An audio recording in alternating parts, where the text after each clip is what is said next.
po ng AFP yung paglabas ng katotohanan. So in the side of the part of the Armed Forces of the Philippines, kung ano po yung pwede po namin mai-contribute through proper legal channels and legal. Magandang araw mga kabayan. Pag-uusapan po natin ang naging pahayag po ng Armed Forces of the Philippines sa pamagitan ng kanilang spokesperson patungkol sa mga mali-malitang delivery ng pera na isiniwalat ng mga Marines. Ngunit kinonfirma naman ng Armed Forces of the Philippines na hindi lahat po sila ay Marines, kundi 14 lamang out of 18 yung kumpirmadong miyembro ng Armed Forces of the Philippines. Ganon pa man mga kababayan, hindi po nagsisinungaling yung mga humarap sa press conference. Dahil una pa lang sinabi nila na hindi lahat sila ay Marines. Ngunit hindi na nga nila sinabi kung sino sa kanila yung hindi miyembro ng Marines. So wala pong pagsisinungaling at wala pong pagpapanggap na nangyayari. At hindi naman nagbigay ng kanilang komento yung Armed Forces of the Philippines patungkol po dito sa nangyaring mga identity nitong mga nagpapakilalang Marines kasama nga sa 18. At sabi nga, ito po ay dadaan sa legal forum or sa proper forum. Ngunit ito yung magandang sinabi po ng Armed Forces of the Philippines mga kabayan. Suportado nila yung paglabas nitong mga Marines, lalong-lalo na po dito sa laban kontra corruption. Okay, pakinggan natin mga kababayan yung sinabi po ng tagapagsalita mismo ng Armed Forces of the Philippines. Po ng AFP yung paglabas ng katotohanan. So in the side of the part of the Armed Forces of the Philippines, kung ano po yung pwede po namin mai-contribute through proper legal channels and legal forums, we will coordinate and makikipagtulungan tayo accordingly dyan. Ma'am, na-check na natin kung yung identity ng 18 na yun ay members talaga ng AFP during the time na sila security detail din on responsibility. Well, foremost, we do not discuss sa Armed Forces of the Philippines yung individual personal records in public forums. Ito namang pinakitang dokumento dito, hindi pa siya signed, hindi pa siya notarized, but there was already, of course, since meron tayo. So ang sabi po ng spokesperson ng Armed Forces of the Philippines ay hindi pa permado at hindi pa notaryo yung dokumento na hawak nila. Pero habang ginagawa natin ang video ito, mayroon nang lumabas na ito po ay dokumentado na, ito ay notaryado na, at ito nga ay isinabit na nila sa Office of the Ombudsman. So, ito, no? Mga naunang dokumento pa lang ito. So, pero ngayon ay pinirmahan na ito ng mga lumabas na 18 na individual na nagpapakilalang Marines at mayroong hindi Marines. At alam nyo, napaka-chismoso talaga itong mga mainstream media.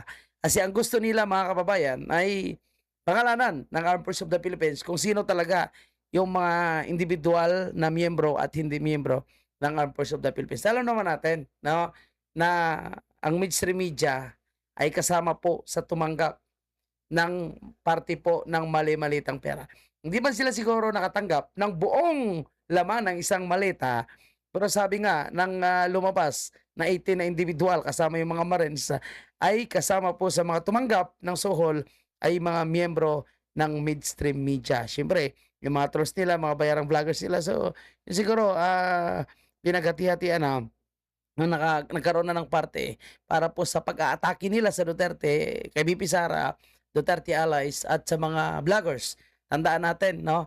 Hindi lang inatake yung mga kalyado ng mga Duterte, kundi pati po yung mga political vlogger na aligned sa mga Duterte ay pinatawag din po sa House of Representatives. Karoon pa ng contempt order kay Colonel Grijaldo na pilit nilang pinapasalita, pilit nila na gumawa ng kasinungalingan para mag-collaborate dito sa kasinungalingan ni Garma.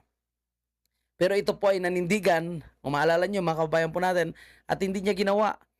Ang nooy sinabi di umano ni Bini Abante at ni Dan Fernandez na kasama ngayon mga kababayan sa tumanggap ng paldo-paldong pera galing po dito sa sinasabing nakaw mga kababayan natin. So hindi po pinangalanan ng Armed Forces of the Philippines sa pamamagitan ng kanilang tagapagsalita kung sino yung mga individual na ito. And tama lang po yan. Kasi alam nyo, ang masisira dito actually is yung institution din. Kasi kung may mga lumalabas na impormasyon na itong si Browner ay bayad daw, itong mga opisyal ng Armed Forces of the Philippines daw na pumunta kay Tambaloslos, pumunta sa Malacanang, ay nasusuhulan di umano para sila ay mananahimik at hindi bumaliktad, hindi bumawi ng suporta sa gobyerno na ito na nga, tinatawag na ng taong bayan na sindikato ang gobyernong ito. Ako naniniwala 100%, no, na majority po, o sabihin natin 90% ng mga nasa hanay ng kasundaluhan ay may paninindigan po. Lalo na po yung Marines. May paninindigan yan sila. Sila po ay may mga prinsipyo. At siguro nag-iingat lang po sila dahil kailangan nilang maging hindi bias, kailangan nilang magiging non-partisan. Pero ako, naniniwala ako na yung mga yan, gising na yan sila at nakikita nila kung ano po yung matinding korupsyon na nangyayari sa ating bansa. At alam ko rin sa kaloob-looban po ng mga miyembro ng Marines ay nagugustuhan nila yung ginawa nitong mga kabaro nila. Sumasaludo sila sa ginawa ng kanilang mga kabaro sa paninindigan sa pagsabi ng katotohanan, lalo na sa usapin ng korupsyon. Siguro mayroong mang hindi maganda yung kanilang naging record sa pag-alis diyan sa Armed Forces of the Philippines. Kung tutuusin, hindi na po issue yan eh. Kasi nagkaroon sila ng trabaho sa isang private company, of course, no, ni Saldico bilang bodyguard, no, bilang bagman. So kung ano man ang kanilang nagiging background bago sila umalis sa Marines or sa Armed Forces of the Philippines, I think hindi na po kailangang magiging basihan 'yon. Kasi ang usapin ngayon dito is hindi kung ano yung hindi yung naging record nila nung sila ay miyembro pa ng Armed Forces of the Philippines, kundi itong sinasabi nila, ang testimony nila, yung joint affidavit nila na sila po ay witness kung saan dinideliver itong mali-malitang pera na noon ay sinasabi nga nila na hindi nila alam na ito pala ay galing sa korupsyon. Ngayon lang po nila nalaman dahil sa mga expose ni Saldico at sa expose rin nitong si Master Sergeant Gutisa na bumawi ng kanyang testimony, pero may mga litrato, no? May mga video pa daw na ilalabas. At yan po yung ating aabangan sa part 2, part 3. Kung sinasabi ni Claire Castro, bakit china-chap-chap? Bakit hindi i-all out na lang? Alam mo sa gera, no? Alam mo sa laro, hindi pwedeng ibuhos mo lahat. No? Hindi pwedeng ilabas mo agad ang iyong sikreto. So kailangan dahan-dahan para may sorpresang atake sa iyong kalaban. Lalo na ngayon mga kababayan. Itong kalaban, itong nasa gobyerno ay isang sindikato. Kontrolado nila lang lahat eh. Sinabi nga ni Claire Castro na nandyan yung NBI, nandyan yung DOJ, na andyan yung CIDG. So sinabi niya na. So lahat kontrolado nila. So bakit kailangan ibuhos ng mga Marines ang kanilang sikreto? Kailangan talaga magtira. So tapusin natin ang sinasabi ng spokesperson ng Armed Forces of the Philippines. Nakita ng dokumento, we have conducted due diligence, no, in checking dito sa mga names na ito, and naglabas na nga ng statement yung ating Philippine Navy spokesperson regarding dito sa alleged na Marines under them. So ang nabanggit dito, there were 4 that were never members of the Philippine Navy or the Philippine Marine Corps. Majority of the individuals that were there in the names were discharged dishonorably from the service, while others were also retired in good standing. So ito yung nakita natin dito.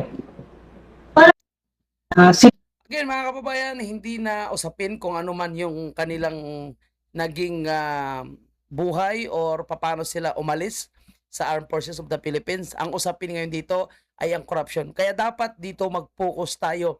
Dito mag-focus ang taong bayan. Dito mag-focus ang Armed Forces of the Philippines. Kaya sana po, mga kababayan po natin, no, ay hindi po mapipiringan, hindi po mabubusalan itong mga miyembro ng Armed Forces of the Philippines. Sana hindi nila sisiraan itong mga naging miyembro nila. Sana maging proud po sila, no, na may mga bayag na katulad po nila na nanindigan at nagsabi ng katotohanan. Dahil ang usapin dito ay ang korupsyon at ang bigat ng kanilang isiniwalat, lalong-lalo na mismo ang presidente na si Bongbong Marcos ang pinaka-mastermind sa sinasabing korupsyon.